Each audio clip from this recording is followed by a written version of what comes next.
Welcome to another deep dive, where we slice through the stack of sources to bring you the most important knowledge and insights. Exactly. We're here to be your guides, pulling out the signal from the noise so you get straight to what matters. Today, we're plunging into something that feels what truly unprecedented, the accelerating pace of technological advancement. Hmm. Our source material comes from takeaways from a recent WEF Global Tech Retreat event, and one quote from that event really stuck with me. Oh, yeah. Which one? It captures the feeling on the ground perfectly. The pace of change has never been this fast, yet it will never be this slow again. Wow. That single sentence really captures the moment, doesn't it? It really We're does. living on an exponential curve right now, it feels like. It certainly feels that way. So our mission in this deep dive is, well, to unpack the key takeaways from that event. Okay. We'll look at what's happening in the major tech areas, highlighted specifically AI, quantum, and space, and most critically, figure out what this all means for you, the listener, navigating this rapidly changing world. Sounds like a plan. Where do we start? Okay, let's unpack this, starting with a look at those major areas: AI, quantum, and space. Right. The source material really highlighted some genuinely wild, almost sci-fi level projects that aren't just concepts anymore, they're happening now in space. What did the sources reveal about this? Yeah, what's fascinating here is space truly emerging as a new economic and technological frontier. Okay. The source points to companies like StarCloud planning to build AI data centers Yeah. in orbit. In orbit, seriously. Yep, leveraging, infinite land and solar energy up there. Wow. And then there's Astroforge, which is literally sending rockets to mine minerals from asteroid. Asteroid mining. Okay. That puts the pace of change into perspective. It really does. This isn't futuristic speculation. These are active ventures. But despite these incredible new frontiers, the source makes it crystal clear where the overwhelming majority of the action, the capital, and crucially, the mind share still is. AI. That's AI, attracting a reported 80% of the investment and focus. Why is AI still so dominant?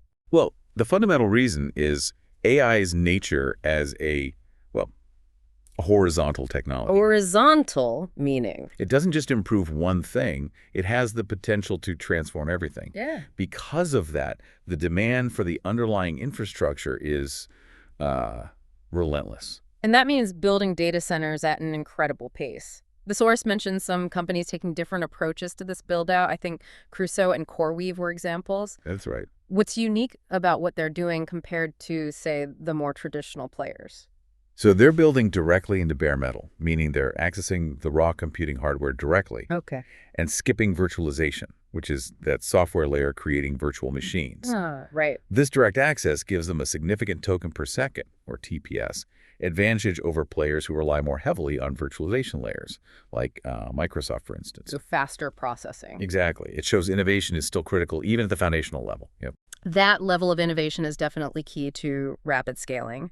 But the source also pointed out that this rapid scaling isn't without significant challenges. Oh, for sure. One detail really surprised me, the energy problem. It was mentioned that each ChatGPT query requires a pint of water just for cooling. Yeah, that stat jumped out at me, too. A pint of water. What does that surprising statistic really tell us about the broader implications of this build-out? It's a striking detail that highlights a less discussed environmental effect of this scaling, right? A pint of water per query adds up incredibly fast across billions of queries. It tells us that while the compute power is expanding exponentially, not every aspect of this rapid growth is fully solved. Right. Yeah. And the energy and resource demands, particularly for cooling, represent a major piece of that puzzle.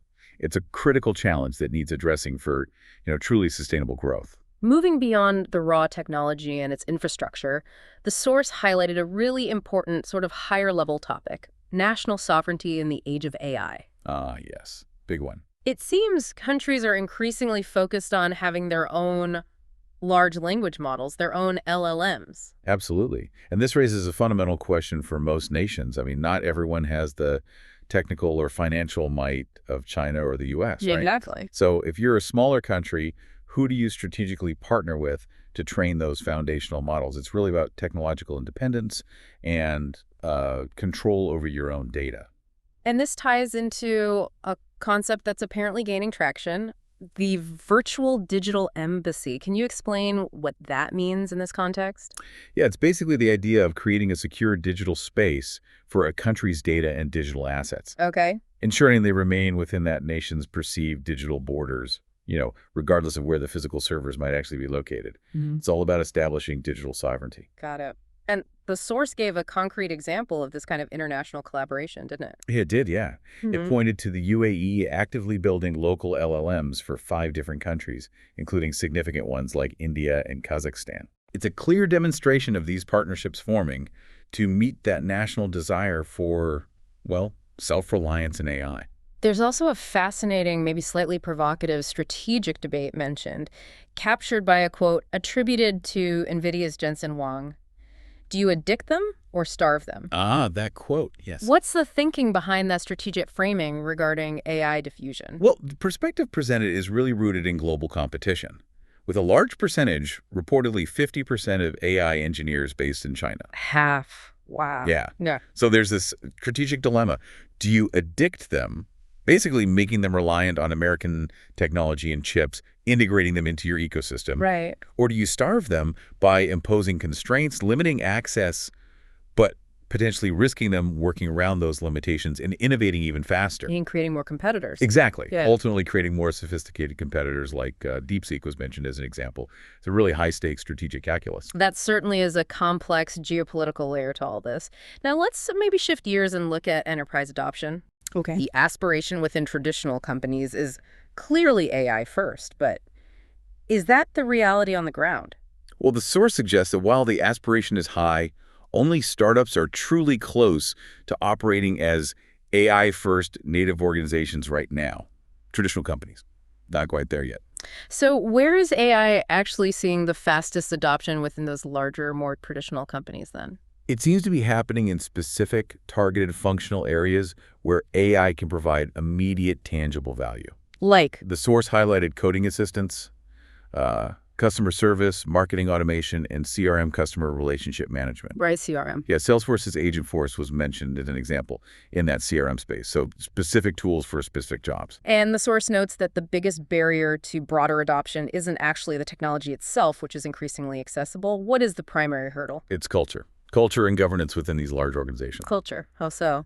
The source emphasizes that unless companies cultivate a trust and empower mindset, allowing employees to actually experiment with and truly integrate AI tools into their workflows. Then it just stays superficial. Exactly. AI might remain just superficial, or as the source put it, just lip service. So moving towards a truly AI-first mindset requires more than just buying the software. It's a fundamental shift in how a company operates and thinks. How did the source suggest approaching this? Well, the core idea is to stop viewing AI agents merely as bots and start treating them as like digital coworkers.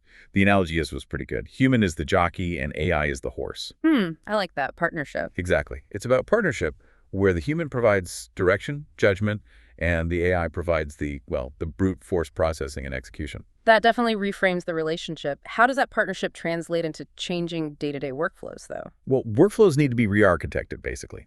AI should handle the initial high-volume first-pass tasks, the screening, sorting, preliminary analysis. Okay, give me an example. An example given was using AI in insurance claims. Let AI do the initial review, identify obvious issues for cost avoidance. Right, freeing up the humans. Precisely.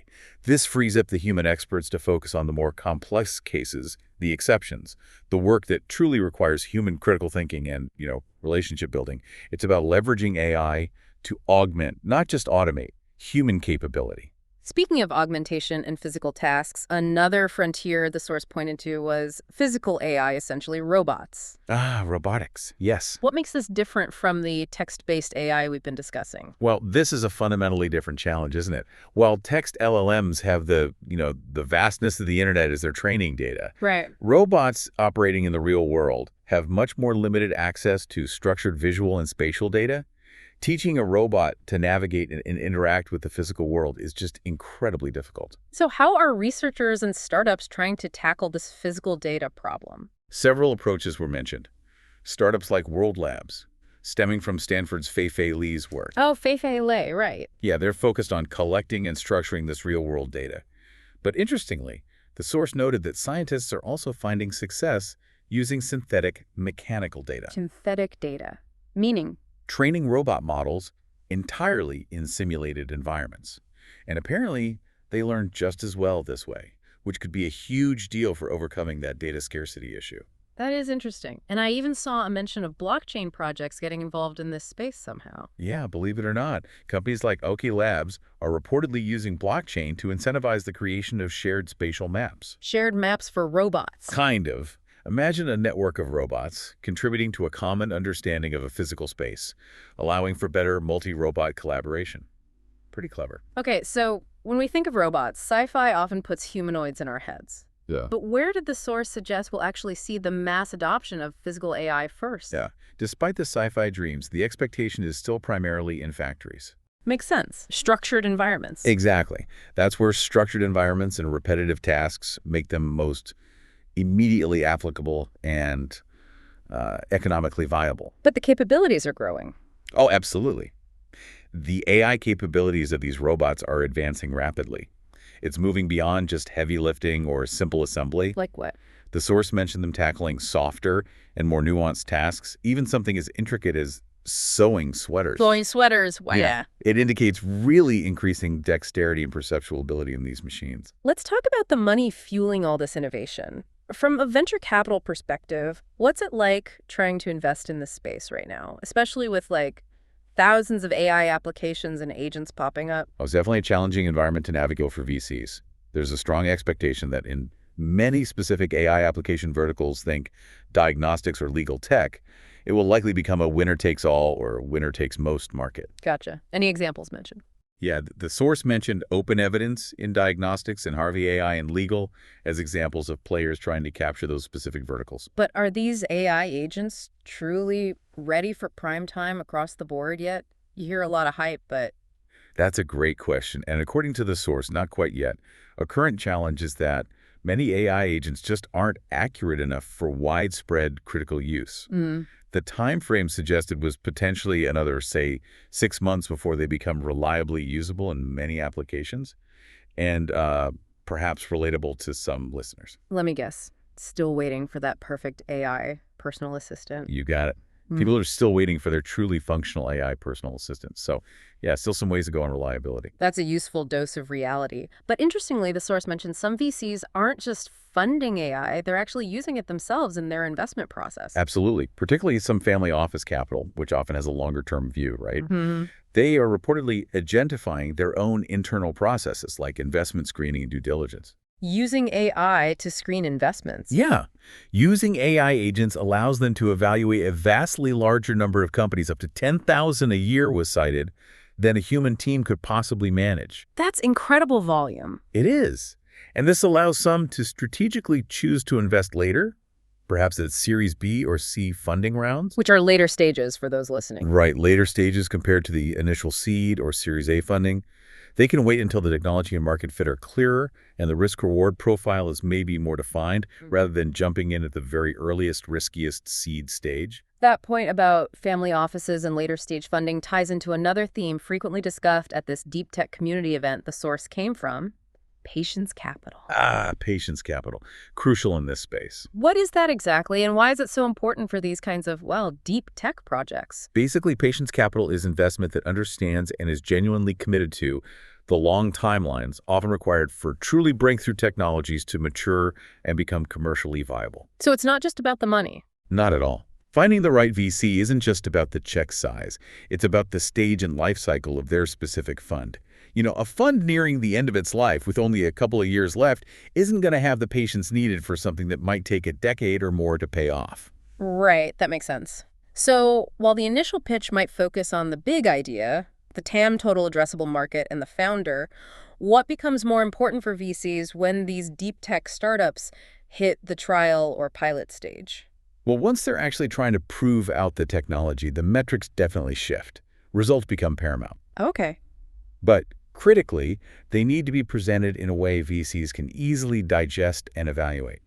The source noted that startups need to make their results modular, easily demonstrable, and understandable so potential investors can quickly see the progress and, the potential. And in these frontier areas, there are inevitably going to be setbacks and mistakes along the way. The source included a relevant quote that speaks to this. Oh, yeah, I remember that one. Good decisions come from experiences. And experiences come from mistakes. Exactly. That's just a fundamental truth in innovation, isn't it? You learn by doing, and often by, well, failing. The example of fusion energy was used. Right, fusion. It's been a pursuit for, 70 years? And it's still very much a work in progress.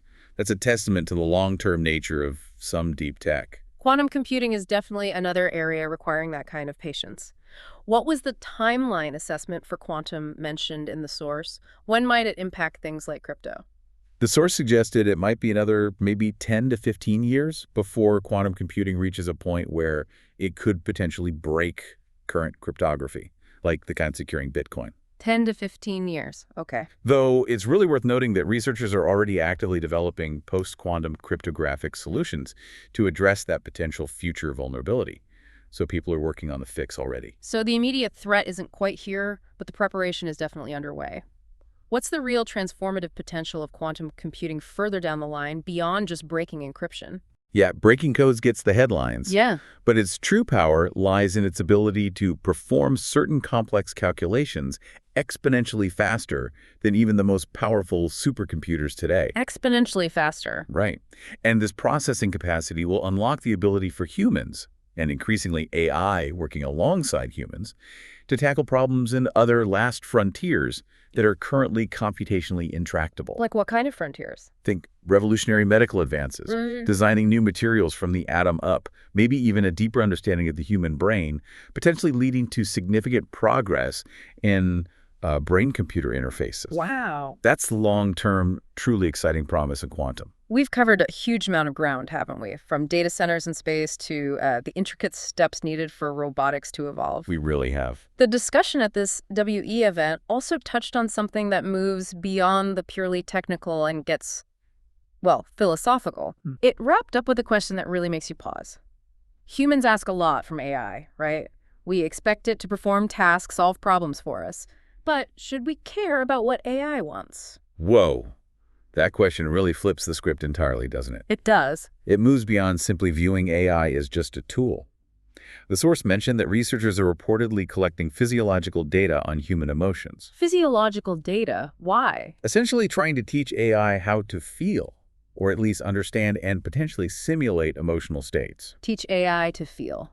Okay. And there was even research suggesting that how we interact with AI might actually matter. Yes, apparently some research indicates that when you interact in a seemingly nicer way with AI, you might actually receive better answers or results. Be nice to the AI.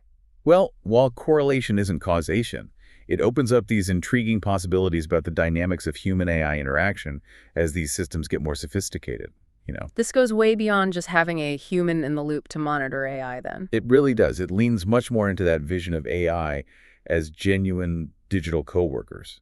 Digital coworkers. Perhaps suggesting a future where we aren't just using AI, but maybe co-inhabiting the planet with advanced general intelligence, AGI. So, wow. We've taken quite a deep dive today into the cutting edge of technology, drawing insights straight from that WEF Global Tech Retreat. We really navigated the incredible pace of change, didn't we? Exploring sci-fi turned reality like AI data centers in space and asteroid mining. We looked at AI's dominance, the surprising energy and water demands of just scaling it up, the strategic push for national LLMs and digital sovereignty. Yeah, and the cultural barriers traditional companies face in trying to become truly AI first. That was a big one. Definitely. We also explored the next frontier of physical AI and how researchers are tackling the data challenge for robots. The dynamics of VC investment in deep tech, that whole need for patience capital, the timelines for quantum computing, and its immense long-term processing power potential. It's clear, just as the source material suggested, the pace of change is unprecedented. We've really only scratched the surface of the opportunities and, of course, the challenges across these different frontiers. Absolutely. And we finished with that really powerful, thought-provoking question. Should we, as humans, actually care about what AI wants? What does it truly mean if we're heading towards a future where we see AI not just as a tool, but as a complex digital coworker? With whom we might share our world. Exactly. That's certainly something to keep mulling over as this incredible pace of change continues to accelerate. Keep thinking about it, and we'll catch you on the next deep dive.